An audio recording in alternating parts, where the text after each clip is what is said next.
Kanina ako sa Will Tower, bago ako pumasok dito sa studio, aba, may umarang sa akin. Isang napakagaling na host, baka malay mo, ito na yung mga kasama natin dito pag magpapahinga ako. Pwedeng-pwede. Meron siyang show sa GTV every Saturday. Please welcome, ito ho, OVA Deputy Administrator, walang iba kundi at TV host. Di ba? Original ng GMA7, Mr. Arnel Ignacio! Arnel! Maraming salamat. Salamat. Alam mo, ano ba? Kuya ba? Kuya. Willie na lang. Willie, oo. Alam mo, yung... Nagulat ako eh. Nung nakita ko yung sasakyan kanina, naglalakad kasi meron akong binili doon sa Olong. Sabi ko, sigurado kay Willie Rebellion ito. Oh. Eh di huminto ako doon. Nag-aantay lang ako doon kasi nga, alam mo na, gusto ko mangamusta. Okay. At saka eksakto naman, sabi ko, gusto ko naman din makapagpaliwanag tungkol sa mga ginagawa namin sa OWA. Okay. Eh di, inantay kita. And I must say that itong binigay mo sa akin pagkakataon ngayon, this is an extreme blessing para sa amin. Sa Aba, OWA. nagsiservisyo ka sa ating bayan. Of course, yan, OWA Deputy ka, Administrator. Siya dapat malaman natin. Sabi ko, ano bang OWA? In-explain niya sa akin kanina. Marami kang magagandang ginagawa.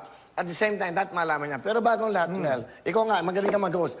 Bilangin mo at pasalamatan mo yung ating mga subscribers ng Twitter. Sige nga, pakita mo yung camera. Ito, ang ating mga, pakita mo. Okay. Yan. Okay, Arnel Ignacio, ang ating host for today. Go! Okay, ito po ang ating Facebook followers, 16 million. Then, ano ka muna? Twitter ka muna. Twitter. Ang Twitter followers natin nasa 1,589,204. YouTube subscribers, 7,311,283. Facebook followers, 16,807,657 for a total of 25,708,144. Tumutok lang para manalo. Tumutok lang para manalo. Handa ka na ba na manalo kahit naka-quarantine tayo? Let's go! Araw-araw dito sa programa ito sa social media. Maraming salamat sa mga ka-Twitter natin, ka-YouTube at ka-Facebook natin. 25,708,144. We love you!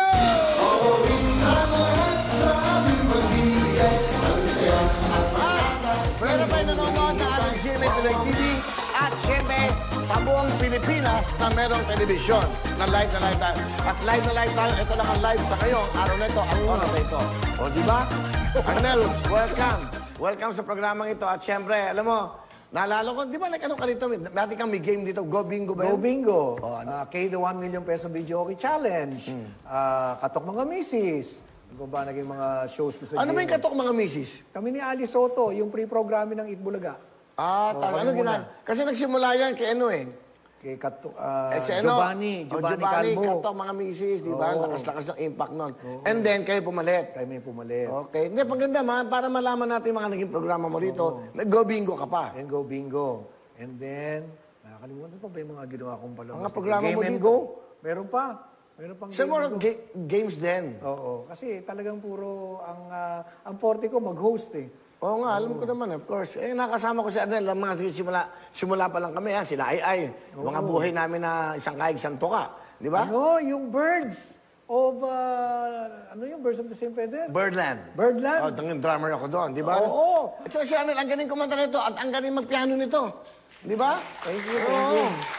Anyway, sa ngayon kasi, si Arnel ay isang, di ba, nagtatrabaho sa ating gobyerno bilang isang OWA deputy sa mga ating mga dakilang OFWs. Ano ang buhay ngayon ng OWA? Kamusta? Ano bang OWA? Ang OWA, ang Overseas Workers Welfare Administration, attached agency ito ng DOLE. Kami ang nangangalaga sa mga OFWs natin. Okay. Pero gusto ko munang hatid ang pasasalamat sa iyo at sa programa mula sa mga lahat ng opisyalis ng OWA and DOLE dahil malakapakalaking opportunity nito. And maidagdag ko lang, alam mo, pumupunta ako sa ibang bansa at ako'y magsasalita. Siyempre, inspirational yan. And hindi nawawala yung kwento ng buhay mo. Tuwing kinekwento ko nung araw na, alam mo, si Willie Rebillame, nung araw, ganito. And then, ang focus ka ako niyan, grabe, fierce. Hindi ka ako marunong tumanggap yan ng hindi. Basta kung gusto niya yun. And believe me, your story, your life story has inspired so many OFW Thank you. powers. So, nag-around the world ka sa ating mga OFWs, ganun ba? Yes, kagaya itong December, pupunta ako ng Kuwait para mabisita ko naman yung mga kababayan natin doon. Talaga? Oo. Pero mag-ingat ka dahil meron tayong bagong variant, di ba? Oo nga, kaya- Medyo mahirap. Paano yan? Itong sitwasyon natin ngayon. May bago tayong variant, medyo maghihigpit ata ulit ngayon. Kasi syempre, para pangalagaan ng bawat Pilipino. Oh, yan nga. Kaya ako, sasamantalahin ko na itong pagkakataon. Hingi na rin ako ng tulong na maipaliwanag sa mga kababayan natin. Maaari tayong mag-implement ng mga kailangan natin sundin. Hindi po yan ginagawa para pahirapan kayo, kung hindi para proteksyonan tayong lahat. Total naman, ang pangangalaga ng OWA sa inyo, tuloy-tuloy. Ang question ko, ang ginagawa ba ng gobyerno pag dumating ang OFW, kapag nagka-quarantine, sino gumagastos? Kami. Ang gobyerno, ang OWA. OWA yan. Aeroplano mo, OWA. So, ang ibig mo sabihin, ang isang OFW na uuwi, ang nagbabayad ng pamasahe ay ang OWA. Correct. Okay. Hindi, para malaman nyo at para malaman nating lahat kung ano ang ginagawa nyo. And then, paglapag nila sa airport, sasalubungin namin. And then, of course, binibigyan natin ng alaga. Alam mo naman, marami tayong mga Muslim na kapatid. Yan, pati pagkain nila. We make sure na halal ang kanilang pagkain. Okay. And then, pati hotel nila, meron tayong halal hotel. this is during the quarantine. Yes, das dadali natin sila dyan, i-hotel natin sila. Sagot pa rin yan ng OWA. So, pamasahe, pagkain, pati hotel, Pati ang hotel. gumagastos sa OWA. Yes. Sa gobyerno natin. Yes. And then, from your hotel, kung saan ka man parte ng Pilipinas sa katira, sagot pa rin ng OWA yan. You are TV host, Arnel. Nagkaroon ka ng mga programa dito, Top Rater Show. Bakit now, bigla kang nagsiservisyo ngayon? Nung una ito, parang hindi rin ako sigurado nung sinimulan kong gawin. Para bang nung simula, gusto ko lang patunayan, kaya ko ito. And then, nung nag-resign nga ako, hinanap ko Hinanap ng... Nag-resign ka for a while, di ba? Oo, dahil... And then, para malaman nyo rin, yung time na siya ho ay na-appoint, pumunta siya rito. Hindi ko makalimutan. Yung unang araw, sabi niya, Kuya, Willie, sabi niya, na-appoint na ako, gusto ko lang i-share sa'yo. Binigyan mo ako ng black jacket. Ay, naalala ko! Kita mo? Ganyan eh. That was Pero hindi ko iniisip na maalala mo yun. more than 6 years na yan, ha? Magsa 6 years na. Di ba? Oo. Hindi ko nakakalimutan. Alam mo, yung mga ganyang buhay, yung mga importanteng bagay na alam mo, mas nire-treasure mo yung small things eh. Alam mo, hindi ko ina-expect na maalala mo yun. Ano yung music natin mga OFW? Patugtugin mo. OFW pinag-uusapan eh. Pati ikaw umiiyak eh. Di ba? Nagulat ako na naalala mo yun kasi nasa Germany ako noon. And then, ikaw kasi, alam mo, yung makita ka lang, para kang, natatanda ko, kamusta ka ba? May kailangan ka ba? Sabi ko, hindi, wala. And then, naalala kita, so, kinuha ko yung jacket na yun for you. Nakatago yun? Black jacket? Hindi ko ina-expect honestly, hindi ko na-expect na naalala mo. Dahil ang dami-dami mo nung, mo pa ba naman yun? Hindi. Yung mga ganyang bagay na binibigyan ka ng importansya. Ba yan? Naging iyakin tuloy ako. Ito naman. Hindi, kasi naalala ko yun eh. Di ba? Totoo naman Kung yun may eh. panggulat ka lagi. Di ba? Hindi, kaya ko lang naalala yun. Tsaka kasi, naalala ko kasi ang mahal mo ni. Ganun? Actually, nasangla ko nga eh. Hindi, na-touch ako kasi, I mean, you can buy any jacket that you want. But, naalala kita noon eh. Sabi ko, itong taong to, siguro maganda ako na magbigay dito kasi parang tinilalapit sa kanya, meron na ka ganun eh. At saka, during that time, naalala ko very yung bang, alam mo yung energy mo, nakikita ko sa saya-saya mo na, eto, magsisilbi ko, Willie. Eto, excited. Gusto ko lang i-share sa'yo. Kasi nakapagsama ko kami yung mga time na nagbabasketball ako. Kahit si Ai no, nagsisimula, kumakanta-kanta. Siya yung wala kami mga pera pa noon. 3,000, 1,500, bawat basketball. Kami nila Pipo, nila Bobot Morty, si Aga, yung mga walang ginagawa. Na time na yun. Until that, di ba? But anyway, magpapasaya ka pa rin eh. Yung mga 5,000 ng panahon na yun. Uy, malaki yun. 20 years ago, pambayad ng kuryente, pambayad ng lahat. So napupunan mo yung pangangailangan mo. Ako nga, sahod ko nung araw sa Singalong, na yun eh, 200, 250. Libre Pesos? ulam. Oo. Nung kami ni Ai sa music box, yun yung sahod namin. Ang gagawin ko doon, Nung una ka nagsimula, magkano sahod mo? 175. Ako 50 pesos eh. Marami ako sa IP. Saan yun? Sa Parañaque, International Pub. Oo nga, Oh, IB. puro mga sigarilyo, matatanda doon natugtugan namin. Puro mga alas 5 na, hindi pa umuwi. Di ba? Oo. Tugtog ba kayo? Tugtog ba kayo? Yan, totoo yun. Mga OFW, yan yung kinikwento ko sa inyo. Kasi madalas pagka kayo nasisiraan ng loob, sumusuko kayo kagad. Ito, si Willie, wala sa bukabularyo yung pagsuko. Tsaka kapalan ng mukha to. Pagka gusto, gusto. Pero I think ang pinaka-importante, yung makagawa ka ng kabutihan sa kapwa mo. Kahit na maliit na bagay, yung makakita ka lang ng matilim na pako dyan, ng bote na basag, itigpit mo, I think ano na yun malaking bagay na yung ginagawa mo yun. Di ba? So, sa mga kababayan natin, mga OFWs, anong mensahe mo?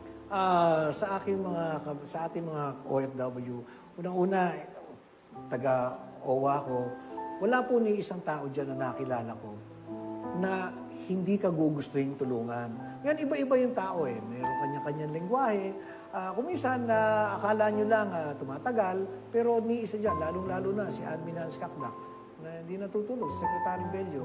Lahat yan, gusto kayong tulungan. Ang hinihiling ko na lang, kahit na huwag ng pasalamat, kunyari, mas magandang salita na lang kung makikitungo tayo sa ating mga tauhan. Kasi meron kaming house parents. Yung house parents namin, tinalagan namin yan sa mga hotel para alagaan sila. Kunyari, may mga pabili mo ng paracetamol, napkin mo, kung ano man. Kasi hindi sila makakalabas Pero lahat ba ng uwing OFWs ngayong Pasko, kayo magbabayad ng pamasahe? As long as sila ay kasama doon sa aming sweeper flights. Pero yung kanila... As long as ano? Sweeper flights. Yan yung, kumbaga, charter namin yung aeroplano. And then, sa amin na naka-charge yun. Ngayon, yung iba naman, yung may commercial flights, kadalasan din naman na i-charge sa amin. Yung iba naman, sasagot ng kanilang mga employers. Pero sana rin, chicken nyo mabuti, yung ating mga programa, hindi naman kasing bilis ng tutok tuwing na ibigay, pero nandyan po yan. Yun na lang ang pakiusap ko. Ang sagot na lang natin, ang exchange na, let's exchange kindness. Kindness na lang, yun lang ang pakiusap ko. Wala po ako na-meet dyan sa OWA na parang gusto kayong pahirapan. Wala pong ganun. Hindi lang kasi silang lahat parang artista. Hindi sila lahat marunong magsalita ng pareho natin. But then the heart is the same. So, yun lang ang pakiusap ko. Let's magpalitan tayo ng kagandahan ng salita and kindness.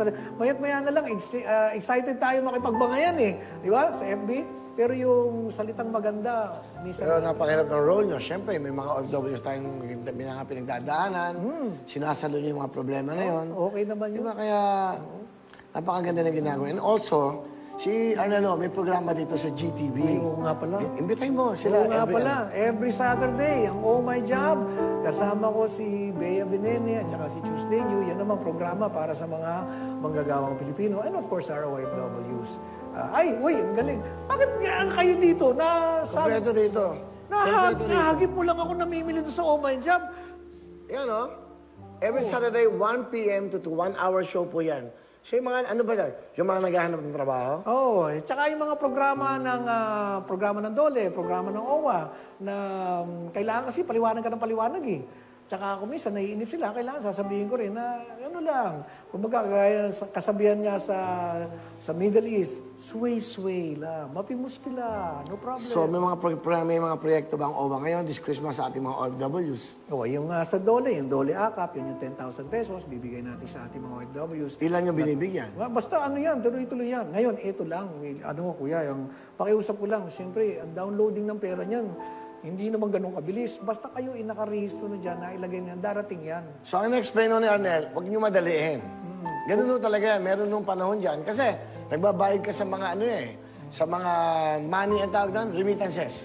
So, hindi yung ganun kaya. Saka marami yan. Hindi naman ilan lang yan. Libo yan. Marami. So, intindihin yung ginagawa ng ating mga kasama sa, of course, sa OWA. So, palapakan natin ang mga tiga-OWA. Thank you. Meron pang balik Pinas, balik hanap buhay. Kung sakasakaling hindi mo sayang nga, kung po pwede na sana mag-audience tayo. Alam mo, isa yun sa mga gusto kong gawin, na magbigay ng tribute sa lahat ng mga, of course, OFWs natin. At a tribute sa kanila, yung lalong-lalo na yung mga nakawawang OFW. Di ba? Kilala mo si Dennis Garcia? Hotdog. Hotdog, yes. Di ba? Wala na siya. Isang icon, silang dalawang magkapit. Meron siyang ginawang napakagandang song, di ba? May ginawa siyang kanta para sa akin. At itong kantang to, tribute to ito sa ano, sa mga OFWs. Wala tayong video no? OFWs, wala ba kayo makukuha? Hindi, kahit ano lang. Meron ba picture-picture? Pakinggan mo lang to. Gusto ko lang tong kantahin, na alam ko namang hindi mo makakabisado, pero pakinggan, gusto ko lang kantahin to sa ating mga dakilang OFWs. Kasi magpapasko. Ginawa po ito ni Mr. Dennis Garcia ng Hotdog. Bago siya mawala, nagkausap kami, nag-recording ako sa studio niya. At salamat, ako napili niya. Pero alam mo bakit, Arnel? Sana habang dumarating sana sa airport yung mga OFWs, pinapatugtog natin to. At pakinggan mo dahil lip-sync lang naman to. Hindi mo live to. Ito po para sa ating mga dakilang OFWs. Music.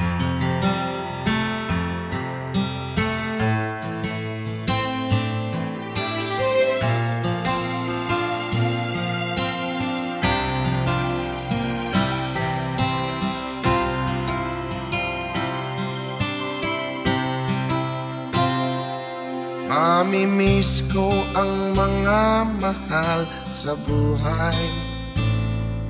Mamimiss ko mga payo ni Itay. Mamimiss ko ang adobo ni Inay. Habang sa biyahe kay lungkot ng buhay. Marami akong hanapin. Ngayong malayo na sa bayan natin. Masakit malungkot pero di nagsisisi. Mahirap palang maging bayani. Ilang gabing tulog na lang bago kayo ay mabalikan. Kakayanin mong punuin, kahit kabayo'y titiisin. Kahit lungkot ang kapiling, sa sarili sasabihin. Ilang gabing tulog na lang. Ilang gabing tulog na lang.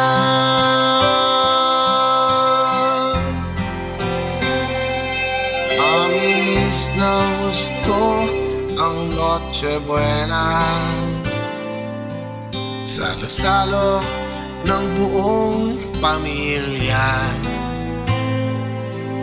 Masakit malungkot pero di nagsisisi. Mahirap palang maging bayani. Ilang gabing tulog na lang bago kayo ay mabalikan. Kakayanin mo punuin, kontrata'y tatapusin. Kahit lungkot ang kapiling, akin na lang iisipin. Ilang gabing tulog na lang. Ilang gabing tulog na lang. Ilang gabing tulog. Ilang gabing tulog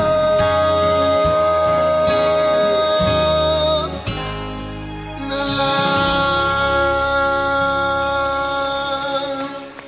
Beautiful song. Beautiful song. Isipin mo, ilang gabing tulog na lang, uuwi na ako sa bayan natin. Dalawa yan ilang gabing tulog na lang, makakapagtrabaho na ako sa abroad. Kaya itong sabi ko, actually, ang title nito, 364 days yata. Ilang days ba? 500 ang kwento niya, 500. 365 days. Sabi ko kay Dennis, nahiya ako, syempre siya composer, siya gumawa. Sino Dennis? Sabi ko, is it okay na yung title baguhin natin? Ilang gabing tulog na lang.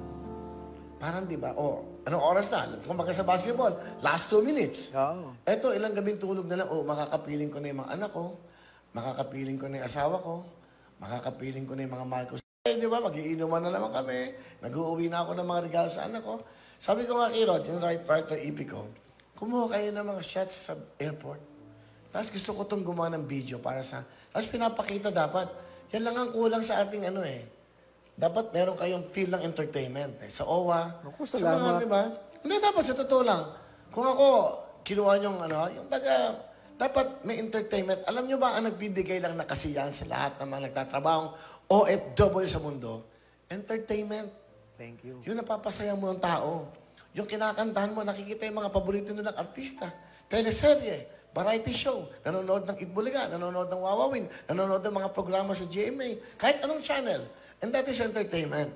Sana yung susunod na administrasyon, bigyan natin halaga yung mga, yan tinatawag natin yung mga bagong bayani. Ano yun? Pangitiin natin sa hirap ng buhay. Pag tumatawag ako dito araw-araw, umiiyak agad, Kuya Willie. Totoo. Di ba? Iiyak Bakit? agad yan.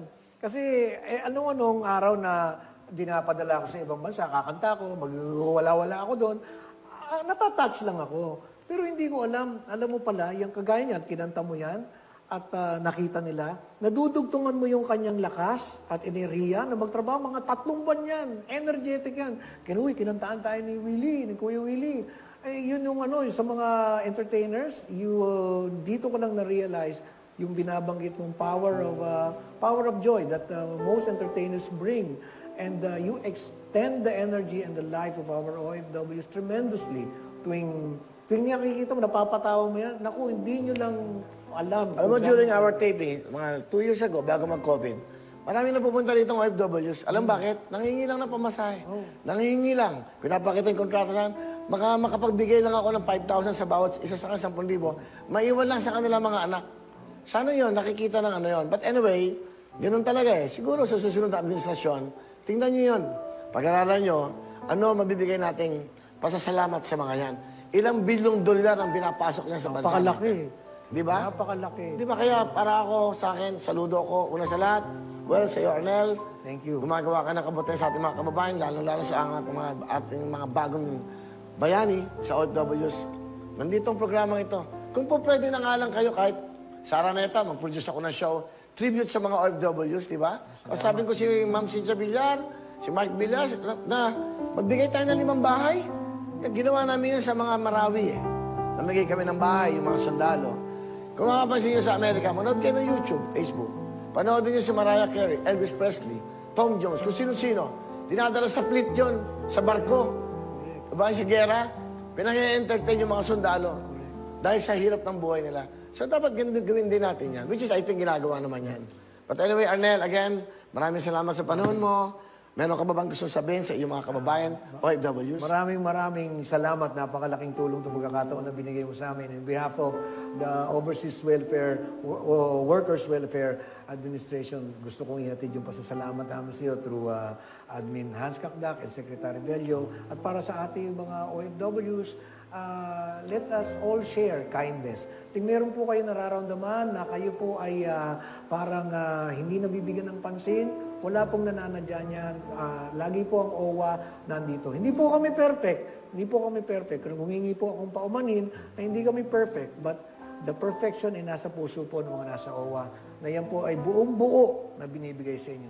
Kuya Willie, maraming salamat sa iyo. Salamat din sa iyo. Sa akin mga kababayan, pag binigyan kayo ng kamay, wag naman pati braso at hanggang sa dibdib na. Kung ano lang kaya ng ating gobyerno, pasalamatan natin. Dahil hindi naman isa lang kayo, milyon ho kayo sa mga sulok ng mundo. Arnel Ignacio, again, once again, tandaan nyo, on the job.